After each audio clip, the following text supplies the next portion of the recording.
Debate Bola 4 Linhas está no ar. O nosso programa de todas as segundas-feiras. Esse é o nosso Giro Geral. E começando com o nosso Giro Geral, eu vou pro comentarista mais salafrário do futebol brasileiro. Ele, o nosso Vinícius Faustini. É isso aí, Pedro, tá cuidando muito bem do lugar de apresentador que de vez em quando eu tava fazendo aí. No meu pontapé inicial, um sincero comentário. Olha, o Grêmio podia mudar um pouco essa mania de time copeiro e peleador. Olha, precisar de pênaltis para ganhar do Ipiranga, o time de posto de gasolina, nas quartas de final do Gauchão, é maquiar que o time tá jogando mal, hein? Francamente, hein? Polêmico, muito polêmico, Vinícius Faustini no nosso início de programa. E agora, o nosso comentarista que vem lá do outro lado da poça. Ele, o nosso galã, Fernando Diniz. Pedro, Vinícius, Bruno, bom, gente, do outro lado da poça é brincadeira do Pedro, né? Bom, gente, meu destaque inicial vai do município que fica do outro lado da poça, né? Niterói, né? Bom, gente, é que estão ameaçando derrubar o estádio de Caio Martins para construir um conjunto de prédios lá. Rapaz, olha, prefeitura, né? Órgãos do estado, Botafogo também, prestem muita atenção nisso, hein? Impeçam, por favor, por todos os meios, que Caio Martins seja derrubado, porque muita gente vai ser prejudicada com isso, se isso for acontecer. Pedro. Diniz, é uma temeridade mesmo, né? Acho que pra cidade de Niterói perdeu até não só o estádio, mas o complexo ali do Caio Martins também, que tem um bom ginásio ali para prática de esportes, né? Mas vamos ver, né? Vamos torcer aí para que o estádio continue lá. E agora, o nosso comentarista também, que tem uma voz bela, veludada, né? Vamos lá, Bruno Ávila, qual o seu destaque? Bem, bom dia, amigos de mesa.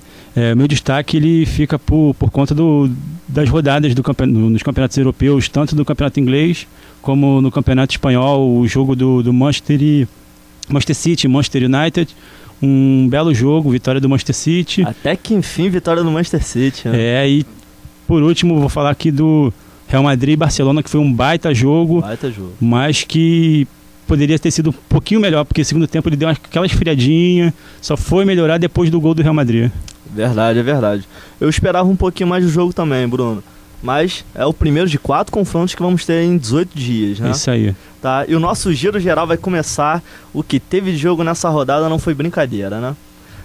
Então no Gauchão, o Internacional ganhou do Santa Cruz por 1-0. Estreia do Falcão no comando do Inter, né? O que vocês acharam da estreia do Falcão? Olha, o time suou para ganhar do Santa Cruz, mas com um gol do cracaço, né? O Leandro Damião, a consagração do início de ano. Foi um jogo, assim, bem pegado, assim, o time do Santa Cruz é bem enjoado. Então vamos lá, o Juventude meteu 3-0 no Lajeadense e vai fazer a semifinal contra o Inter, né? Isso. O Diniz aqui quer dar uma palavrinha. Rapaz, olha, semifinal duríssima pro Internacional, né? O Juventude que vai aos pouquinhos mostrando que tá se recuperando, né? Dos sucessivos rebaixamentos, né? Agora tá na Série D do futebol brasileiro. Semifinal bastante difícil para o Internacional do craque Falcão, né? E vamos torcer para que o Falcão seja um bom treinador, né? Volte a ser aquele treinador que foi na seleção brasileira. O Cruzeiro também ganhou de 2-0 do São Luís. E o Grêmio nos pênaltis, né? Como o Vinícius destacou no início do programa, só nos pênaltis do Ipiranga, time de posto, né, Vinícius? Time de posto, o time da Independência, tá certo, o time da Independência também, mas realmente foi assim, o time do Grêmio. E o Renato não gostou de quem tava vaiando, não. Disse que quem tava vaiando é torcedor do Ipiranga ou é torcedor do Inter. Ainda reclamou, Ainda reclamou. Tá bom, né? Dale, Renate. Vamos continuar então. Cruzeiro e Grêmio fazem a outra semifinal, né? Olha, e o Cruzeiro que já aprontou pra cima do Inter e do Grêmio nesse campeonato, Isso. Né? Olha, vai ser parada difícil pro Grêmio, hein? Vamos lá, pelo Mineiro, o Cruzeiro terminou em primeiro ao vencer o Uberaba por 1-0 e pega o América de Teófilo Otônio, né, que não é de Tocantins. Não é de Tocantins, e que foi goleado por 7-1 pelo Atlético, hein? E o nosso América de Tocantins pode aprontar pra cima do Cruzeiro? Deixa eu te Rapaz, olha, acho meio difícil, né? Mas, enfim. Bom, e o América de Tocantins, Teófilo Otoni, né? Tomou de 7-1, né? Como o Pedro destacou aqui, com 3 gols do magnata, rapaz. Magno Alves. Até que enfim o Magno Alves aparecendo com algum destaque, né? Hein, ô Pedro, eu assisti o jogo ontem do Atlético do time lá do Tocantins, aquele time do Tocantins. E foi assim, foi muito bom pro Atlético, porque jogou a melhor partida dele até agora do ano, mas o América jogou a pior. Não é o futebol que o América está acostumado a apresentar. Foi muito ruim, por isso tomou essa porra de 7-1. E até perder de 7, mesmo o time fazendo uma partida ruim, é esquisito, né? Bastante. Muito estranho. Bastante. Achei muito estranho essa goleada que o nosso América de Teófilo Otoni tomou. O América surpreendeu no ano, hein? Você desbancou Vila Nova, né, também, sim, que é um time tradicional de lá do Juiz de Fora Minas, também. Tupi, Juiz de Fora. Mas segue aí, Pedro. Vamos lá. O Galo enfrenta o Coelho, né? Na outra semifinal, o verdadeiro América de Minas, né? O América empatou em 2-2 com o Vila Nova, né?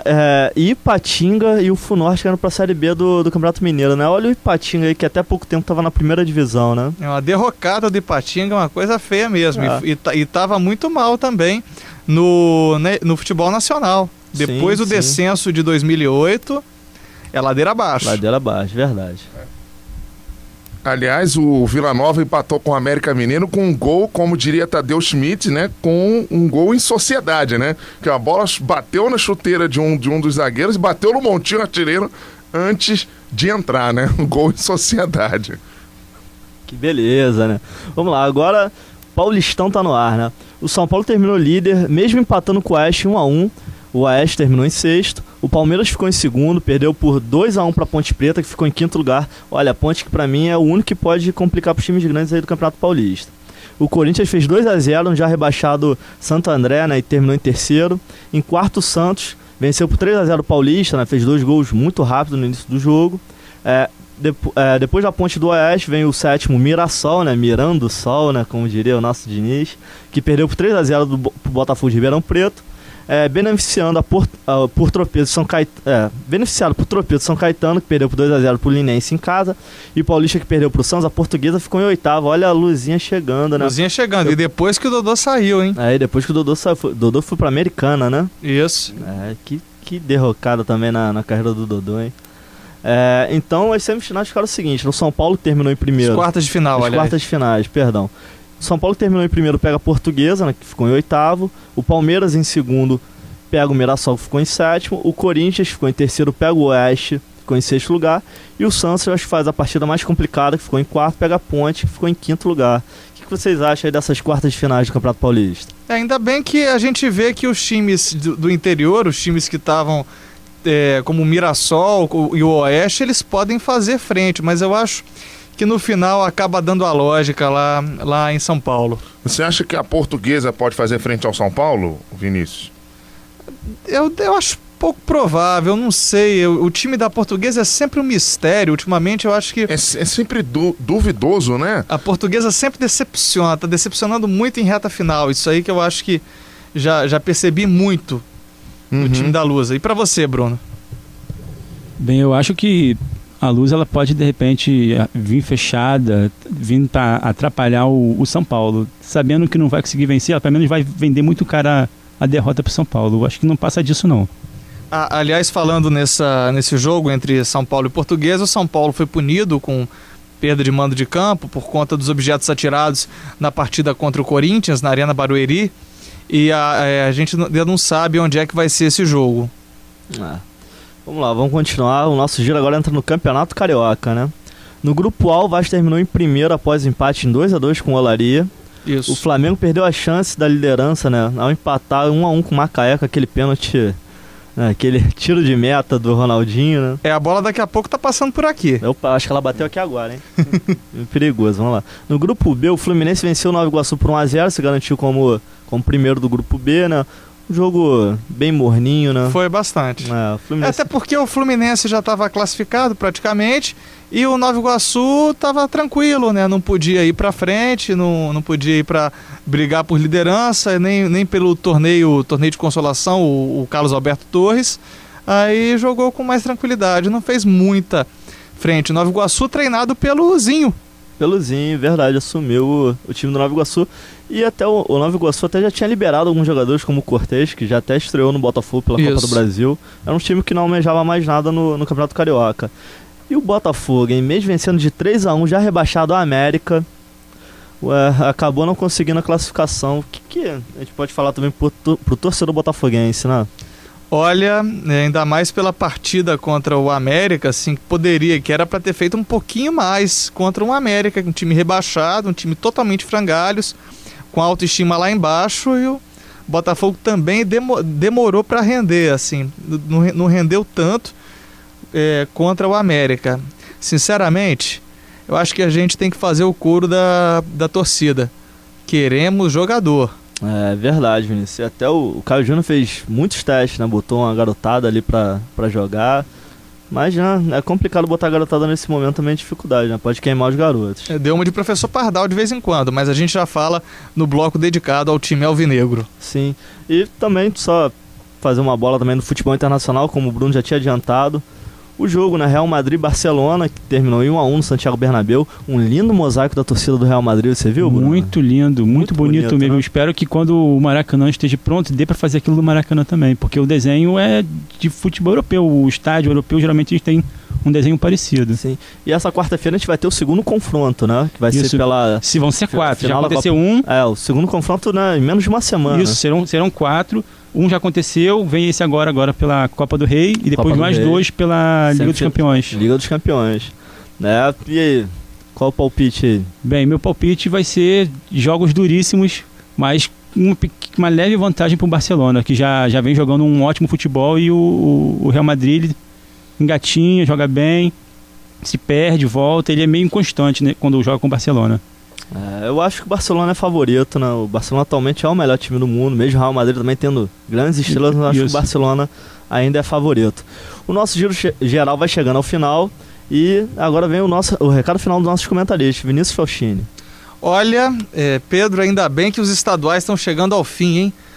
Por favor, Brasileirão logo, pelo amor de Deus, vamos ter jogo bom de uma vez por todas nesse campeonato desse ano, poxa.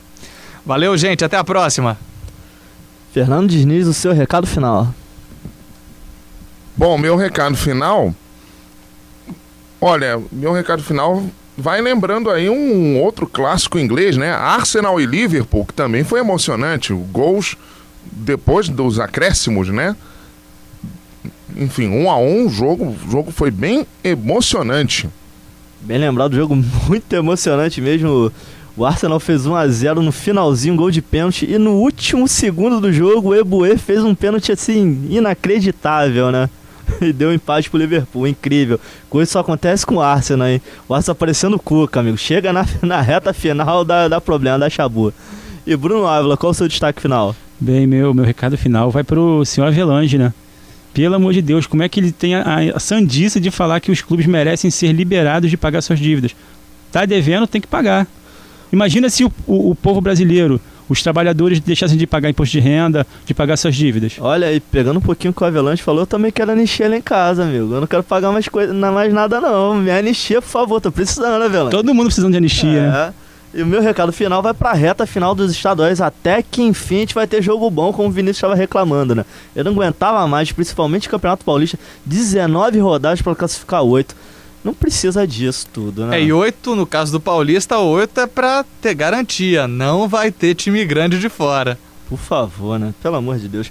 Mas, vamos fechando o giro. Vinícius Faustini, tem algumas informações aí pra gente? É isso aí. A gente tá aqui fazendo diretamente dos estúdios da Unicarioca. A gente tem aqui da unidade do Rio Comprido. A gente tem as unidades Rio Comprido, Meier, Bento Ribeiro, Jacarepaguá e o projeto de Três Rios. E também o centro, aliás. Se eu esqueci alguma, por favor, a Unicarioca me corrija. Mas 4 linhas no YouTube é www.youtube.com/blog 4 linhas. A comunicação está no ar.